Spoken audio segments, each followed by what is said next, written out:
পরিবহন তারা বন্ধ করে দেওয়ার চেষ্টা করেনি। এমনকি গুজব রটানো হয়েছিল আজকে রেল চলবে না। অনেকে ফোন করছিলেন গতকাল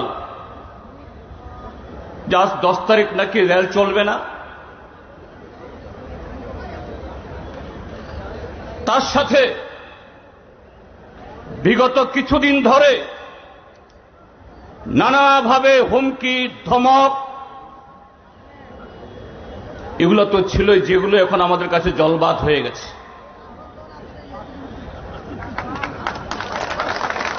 এই যে সভা আমরা এখানে করছি,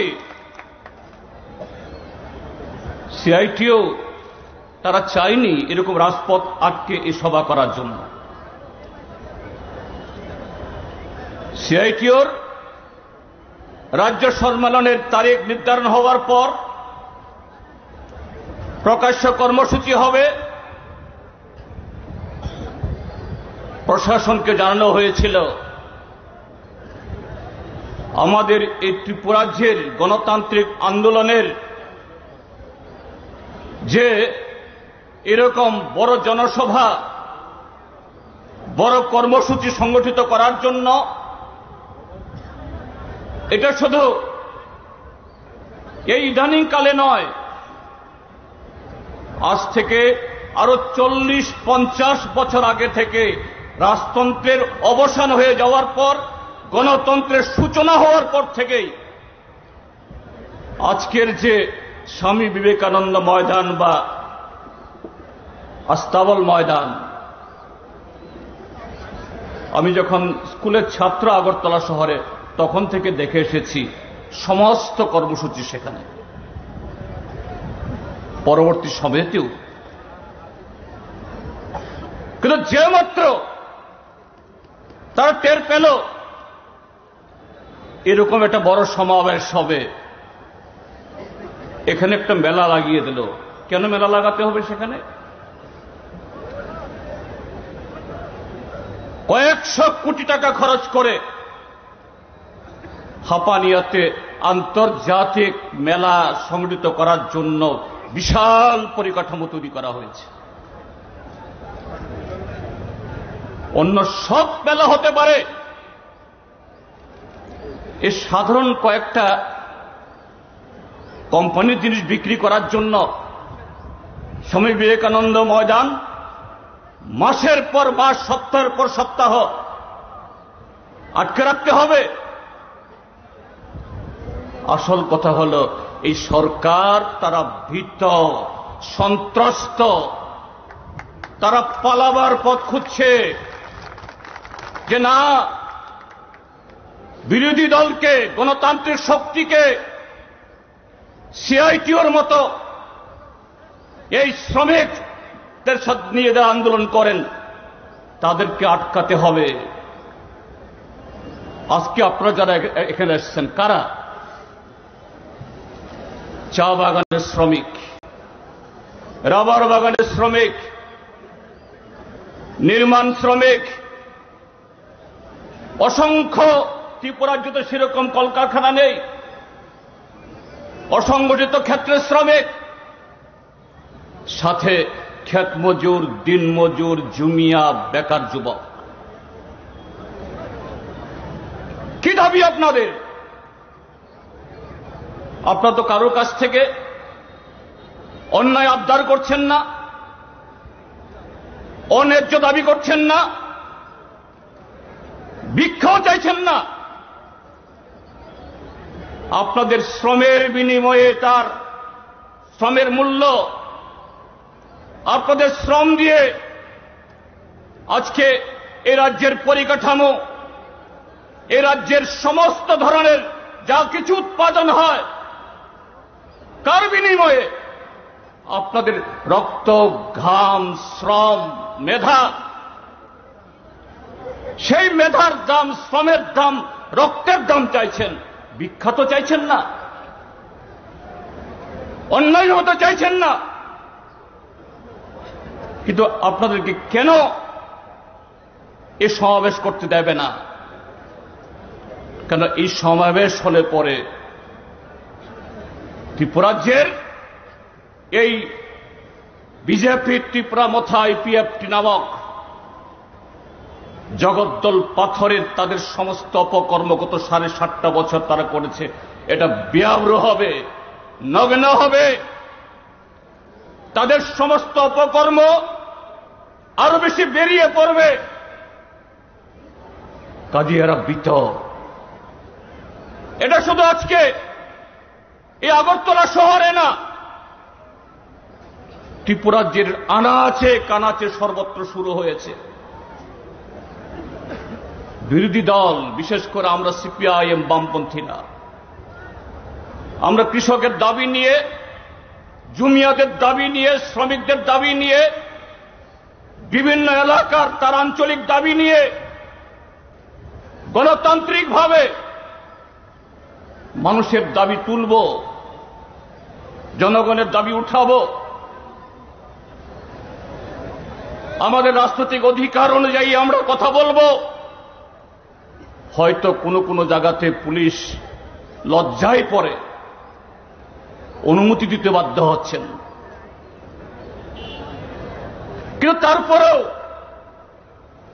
সেই সভা, শান্তিপূর্ণ সভা, গণতান্ত্রিক উপায়ে সভা, এটাকে আটকাবি কি করে? সেখানে কীর্তন লাগিয়ে দাও, কোন কোন জায়গায় মঙ্গলবারের শনি পূজা লাগিয়ে দাও। এটা তাদের শক্তির লক্ষণ না, শক্তির পরিচয় না, সাহসের পরিচয় না। এটা দিয়ে প্রমাণ করছে এরা দিশেহারা,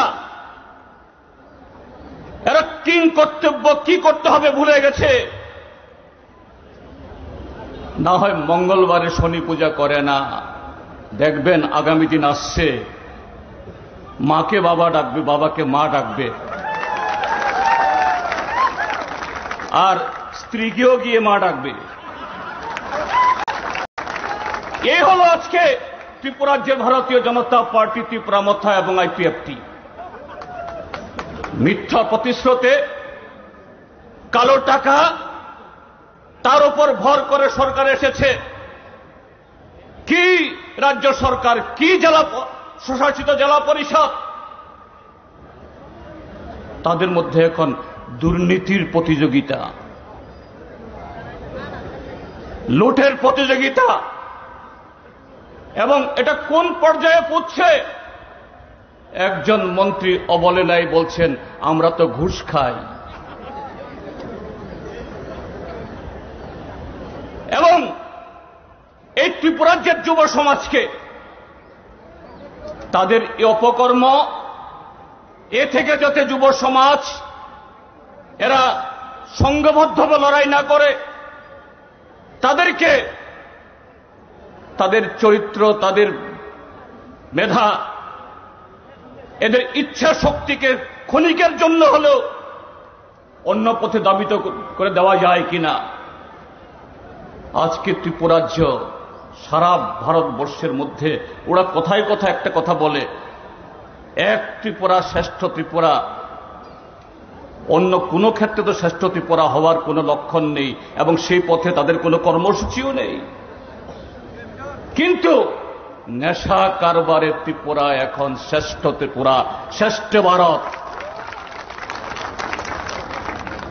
নারী নির্যাতন, নারী পাচার, নারীদের উপরে যাবতীয় অপরাধে ভারতবর্ষের স্বরাষ্ট্র মন্ত্রকের যে বাৎসরিক report, national crime report bureau, Amit Shah যে দপ্তরের মন্ত্রী, সেই দপ্তরের রিপোর্ট থেকে বেরিয়ে আসছে এই সরকারের বেআব্রু চেহারা। কাজী মানুষকে বিভ্রান্ত করতে হবে, ঠেকিয়ে রাখতে হবে গণতান্ত্রিক কণ্ঠস্বর, শ্রমিকদের, কৃষকদের, যুবকদের, সমাজী মানুষের, এটাকে দাবিয়ে রাখতে হবে। প্রথম ওই বাইক বাহিনী দিয়ে এটা সন্ত্রাসের রাজত্ব কায়েম করেছিল। একটা অংশের যুবক বেকারত্ব, খিদের জ্বালায়, দারিদ্র্যের জ্বালায় তারাও তাদের ফাঁদে পড়েছিল এবং তাদেরকে দিয়ে এই রাজ্যের শত শত মানুষের ঘর বাড়ি পুড়িয়েছে, সম্পদ লুট করিয়েছে, বিরোধী দলগুলোর পার্টি অফিস মাটিতে লুটিয়ে দিয়েছে এবং মানুষের জীবিকা। এখানে সিআইটি নেতারা বলেছেন কিভাবে মোটর শ্রমিক, অটো শ্রমিক, আশা কর্মী, স্কিম ওয়ার্কার এদের জীবিকা খতম করে দিয়েছে। কাদের দ্বারা? ওই সমস্ত যুবকদের দ্বারা। তারাও বুঝতে পারছেন না ভুল করেছে,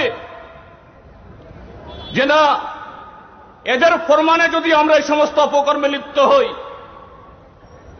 আমরা হয়তো কিছু কাজ পেয়ে যাব, সরকারি চাকরি পাব, আশার গুড়ে বালি। গত 7.5 বছরে হয়নি, আগামী 2.5 বছরে কিচ্ছুই হবে না। যা কিছু হবে ছিটে ফোটা, তার বেশিরভাগ চলে যাবে ওই আসামে, বিহারে, উত্তরপ্রদেশে, ত্রিপুরা রাজ্যের যুবকদের নাম ভারিয়ে এই রাজ্যের মধ্যে তারা সমস্ত লুট করবে আর টাকায় তারা এগুলি বিক্রি করবে। আর ত্রিপুরা রাজ্যের যুবক শুধু যারা বিরোধী দলের, তারা তো পাবেই না, শাসক দলের হয়ে যারা কাজ করেছেন তারাও দাঁড়িয়ে দাঁড়িয়ে শুধু তাদের দেখতে হবে এগুলো। কাজে তার বিরুদ্ধে মানুষ ফুঁসছে, আমাদের মিছিল লম্বা হচ্ছে। এখানে কমরেড তপন সেন বলেছেন তারা আমাদের করতে দেবে না, তারা যেখানে বাধা দেবে আমাদেরই করতে হবে। আজকে যেমন আপনারা করেছেন, এই জায়গা থেকে আমরা জনসভা করছি, এটারও অনুমতি ছিল না, আমরা করেছি। আগামী দিন এইভাবেই এই ত্রিপুরা রাজ্যের মধ্যে এই জোট সরকারের সমস্ত বাধা ডিঙিয়ে জনগণের ঐক্যকে গণতান্ত্রিকভাবে আরো সংগঠিত করে আমাদের করে দেখাতে হবে। এই জায়গায় সামনে তারা আরো নানা ধরনের বুজরুকি করবে, নানা ধরনের খেলা খেলবে। একটা খেলা খেলছে, অন্য রাজ্যে শুরু করেছে, ত্রিপুরা রাজ্যেও করার চেষ্টা করছে, এসআইআর। এই এসআইআরে হ্যাঁ ত্রিপুরা রাজ্যে বেআইনি অনুপ্রবেশ আছে, এটা কেউ স্বীকার করে না। কিন্তু এসআইআর এর মাধ্যমে ভোটার তালিকার যে বিশেষ সংশোধনের মাধ্যমে চিহ্নিত করে ভারতের নির্বাচন কমিশন কোন অবৈধ নাগরিককে ফেরত পাঠাতে পারে না। এই দায়িত্ব কার? এই দায়িত্ব স্বরাষ্ট্র মন্ত্রকের। তারা এই দায়িত্ব পালন করবে না, তাহলে কেন? ওই দেখেছেন বিহারে আগামী 14 তারিখে বিহারের ফল বেরোবে। আমরা যা খবর বার্তা পাচ্ছি, যদি সেরকম ভাবে বিহারের জনগণ তাদের সমস্ত চক্রান্ত এটাকে রুখে দিতে পারে, অনিবার্যভাবে বিহার থেকে শুরু হবে ভারতবর্ষে বিজেপির পতন। আজকে 10 তারিখ, মাঝখানে মাত্র আর 3-4 দিন বাকি আছে। যাই হোক, এখান থেকে তো আমি তো ঘনক নই, ফলাফল সে বলে দিতে পারি না, কিন্তু তার সমস্ত আভাস আমরা পাচ্ছি।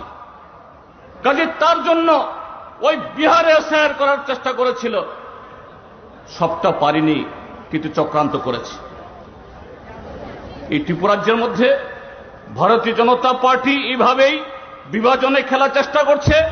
আর তার আরেক সরে ত্রিপুরা মথা, এই রাজ্যকে greater Tripura land, no compromise, one last fight, ত্রিপুরাসা চুক্তি, ত্রিপুরাসা মুখ্যমন্ত্রী। আর কোনটাই যখন এখন আর ক্লিক করছে না, এখন নতুন স্লোগান দিচ্ছে ওয়ান নর্থ ইস্ট, ঐক্যবদ্ধ উত্তর পূর্বাঞ্চল। কিছুই না, মানুষের দৃষ্টিকে অন্যদিকে ধাবিত করার জন্য। আমাদের ট্রাইবেলদের মধ্যে উঠতি যুবক যাদের সেরকম ভাবে বুঝ জ্ঞান এখনো হয়নি, এদের মাথা খেয়ে ওই আবেগকে কাজে লাগিয়ে কিভাবে